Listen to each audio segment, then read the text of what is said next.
मोतिहारी में पुलिस ने 15 करोड़ रुपए के मादक पदार्थ चरस के साथ 2 तस्कर को गिरफ्तार करने में सफलता हासिल की। जब्त चरस 60 किलोग्राम है, जिसकी कीमत तकरीबन 15 करोड़ रुपए आंकी गई है। इसके साथ ही जो लोग गिरफ्तार किए गए हैं उसमें हरसिद्धि थाना क्षेत्र के रहने वाले साजन कुमार और राजू कुमार शामिल हैं। पुलिस ने एक मोटरसाइकिल भी जब्त किया है। इस मामले में पुलिस को गुप्त सूचना मिली कि हरसिद्धि थाना क्षेत्र में 2 जगहों पर मादक पदार्थ चरस डंपिंग किया गया है और फिर समय के अनुसार उसे आगे सप्लाई करने के लिए ले जाया जाएगा। इस बीच अरेराज डीएसपी रंजन कुमार के नेतृत्व में टीम ने छापेमारी की, जिसमें 2 जगहों पर बोरी में रखे 30-30 किलो यानी लगभग टोटल 60 किलो 500 ग्राम मादक पदार्थ 121 पैकेट में बरामद किया गया। साथ ही 2 तस्कर को भी गिरफ्तार किया गया। इस मामले में अरेराज डीएसपी कुंदन कुमार ने इसकी जानकारी देते हुए कहा कि मादक पदार्थों की बड़ी खेप पूर्वी चंपारण में लाई गई थी, जिसे कहीं सप्लाई किया जाना था, तभी पुलिस ने जब्त कर लिया है। साथ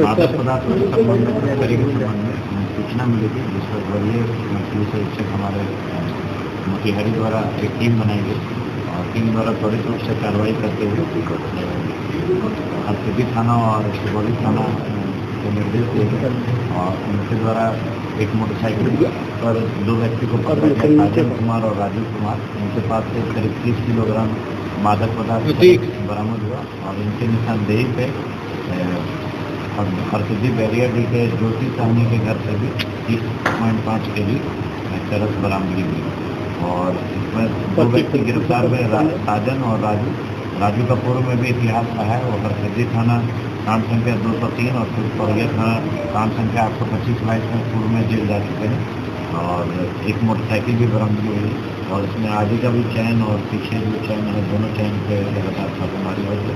कहाँ से लाया गया था सब चरस? इसके संबंध में अनुसंधान जारी है और सारा चीज होगा तो आगे भी नेपाल से कनेक्शन है कीमत अभी तो नहीं है, लेकिन आप ही लोग के माध्यम से सुनने में आया कि 15 करोड़ कोई कलेक्शन कोई यहाँ पे कोई बड़ा माफिया जिस पर है, उस पर हम लोग लगे हैं। अनुसंधान के इसी को ऑब्जेक्टिव उसका नाम अभी नहीं पता।